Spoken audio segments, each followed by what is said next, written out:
Hello and welcome to episode 4 of I Want to Run Eastenders.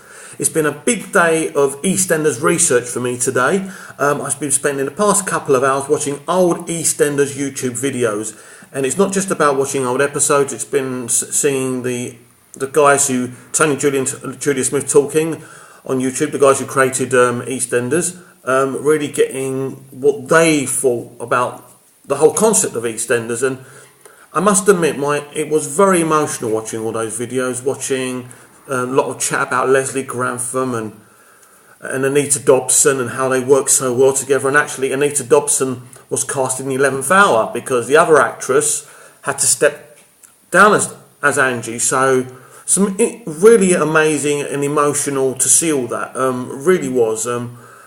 At first, I actually did cry. And at that moment, it actually reminded me how much I care about EastEnders and how important this show is to me. And I'm not a fan of the current EastEnders, but I'm a fan of the show EastEnders. And this is why I've taken it upon myself to create this online momentum, if you like, to try and save EastEnders, to try and get me on the show, running it or consulting on it or anything.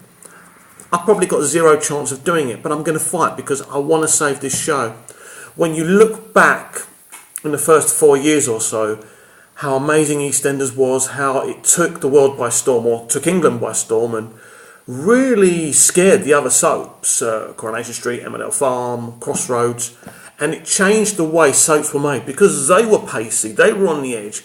Because EastEnders was exciting, the other soaps had to become that way. They could no longer be the dreary, snail-stepped pace shows they were, and really emotional at the moment. And a lot of ideas have come to mind. I'm still going with my Chrissy Watts gangster thing. I'm still going with Chrissy Watts against Aaron Wilmot Brown. I've added something a little bit more delicious. I've spoke about a character called Danny Watts. Well, I'm introducing a character called Danny Mason, who will be working with Aaron Wilmot Brown in his crime syndicate. But what Aaron Wilmot Brown won't know is that Danny Mason is actually Danny Watts' secret son of Dan Watts, and he plans to take down this organisation and take it over from Aaron Wilmot Brown. So that's something new that I've been thinking about. Last week I actually did email the BBC and sent them my concept for EastEnders, explaining to them how I feel, and I feel how desperate I am, how saddened I am, the level the show is at now. Last week was obviously a low step for EastEnders. When we saw how exciting Emmerdale was with all the Macy Madness stuff last week, and how slow and boring EastEnders was last week, we've come to a new low. I didn't think they were going to drag the Sharon Phil wedding out for a second week, but the Sharon wedding thing is a much ado about nothing, like everything is. We saw last week this so-called big emotional thing with Kat taking off the bandages and seeing her burns. They don't really look like burns to me. They look more like blisters, and they look like things that will heal very quickly. Again, zero consequences storytelling, boys and girls. Now, I've made 3 more episodes, 3 more videos before this one called I Want to Run EastEnders. You can watch them back on my YouTube channel. I'm Mike Menas, smallvillemad@gmail.com. So you can check me out on YouTube. As I say, if you like what I'm saying, if you like my ideas for EastEnders, having this kind of mafiosi, gangland, battle for Walford, and having the soapy kind of stuff as a backdrop to the main crime war that will be happening in Walford, please email the BBC, back me up, give me support so we can save this show, take it back to the level of what it was under Tony and Julia, but make it even better than before.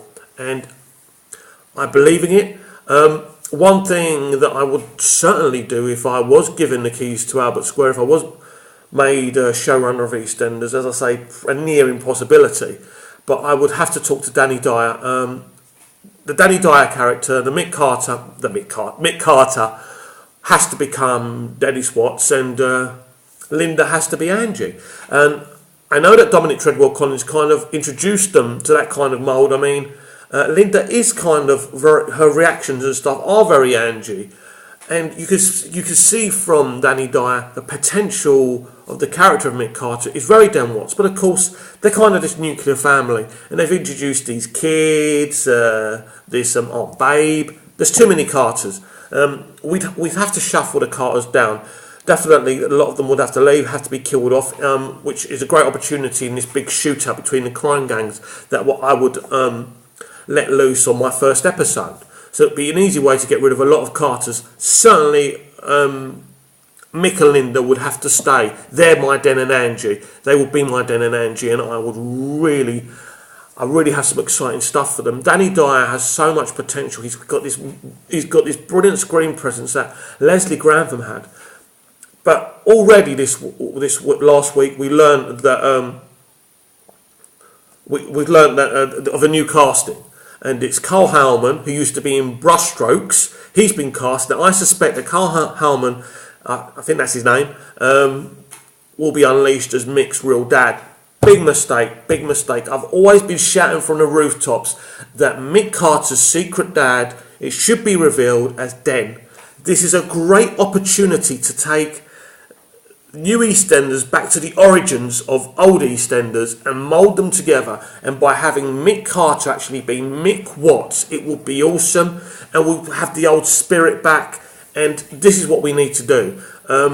In any show, in any story, you need to stick to your roots. Yes, you can evolve for the modern era and all of that, and I totally agree with that. I don't agree with bringing back old character after old character, which EastEnders have had to do because of the bad ratings. But the truth of the matter is, if EastEnders was on ITV or Channel 4 or 5, it would have been cancelled years ago because of the commercial situation. On commercial TV, you are under pressure to perform ratings-wise, to perform online, to have the online buzz, and if you don't do it, you're given a chance and you're axed. Only because the BBC do not have adverts has EastEnders lasted, and it's been at a poor level for around a decade. The research I've been doing today, really, I'm stemming back to the origin of EastEnders, and I've been building up really to modern day EastEnders, and you just see slowly how the quality's gone down. And it's not just me saying this, it's pretty obvious. I've spoken to a lot of people on Twitter by DMs, direct messaging, if you don't know what that means. A lot of people, a lot of TV critics, a lot of amateur TV critics, a lot of fans, and a lot of them agree with me that this is not good enough. And I've consulted with a lot of fans just to see what they think of my ideas, and I have been obviously negative reaction, and I think probably I listen to more of the negative reactions, because I think if someone's saying you're not getting this, you're doing something wrong, I listen to them and think, well, maybe I've got this wrong here, maybe I could be doing this or that. So I always listen to people who don't like my ideas, but there's been a hell of a lot of people who do like what I'm planning in my EastEnders fiction, my fanfic, which is pretty much my concept for EastEnders if I was by some miracle to take it over. Right now, I am really emotional after watching all those videos. It is really an emotional thing. I do love this show because this show came from nowhere, and it changed. It changed the way all soaps were made. And now the soaps that copied EastEnders is pace and action, and the long-running arcs that EastEnders used to do with them presenting Angie with the divorce papers, with Sharon Gate, so on and so forth. It's just sad to see that Emmerdale is getting it so right. Kate Oakes has done a tremendous job, and when we see EastEnders right now, the level is just bad, the quality is bad, and one of the major problems is you can't care about the characters. I want to go in there and I want to sort it out. I feel that I can do it. I really do. I feel passionate about this, that we can do something special. As you already know, as I said, my Chrissy concept, this crime war concept, but really important that Mick and Linda could become this awesome Den and Angie as well in the middle. And I've really got some brilliant ideas for Stacey Slater as well. And I want to put her in the middle of this crime war. I want to really make her and Chrissy Watts deadly enemies, which kind of makes sense the way it was left after Stacey giving evidence against her for the murder of Den. So really, I think I can create a modern day Game of Thrones with a soap opera backdrop.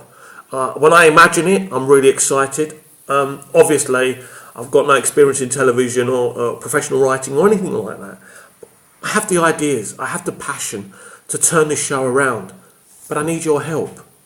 The last episode of I Want to Run EastEnders, I think it's got about 20 views. Again, that's brilliant for me. For me, that's a lot, and I'm happy with it. Of course, I want more, but I understand this is going to be a slow process, but I think we're running against the clock here. I think EastEnders is in trouble, and I think in the end the BBC will get fed up and just go boom. I think it's time we turn the heat up. We need to save this show before it's too late. As I said before, we can make it something special. We can make it more of a soap, but it can still be a soap. But we can change what it means to be a soap. We can make this show back to what it was and beyond. I have the passion to save this show. I can turn a mediocre soap into something, an international worldwide hit, winning Emmys every year. You know, steering the limelight away from Sherlock, away from Downton Abbey. We can be the one. We can be the British thing doing the business in America. I don't believe I'm one of these people who thinks my ideas are golden and no idea else is art. I'm willing to listen, but what I'm not willing to do is stand by watching EastEnders and watch it die a slow, painful death. I need your help. Every EastEnders fan who is as devastated as gutted of what's become of EastEnders in the past decade, get with me, stand by me. We can make a difference. We can make the BBC listen. Only with your help. Thank you. We'll speak again. Have a lovely rest of Sunday. See ya.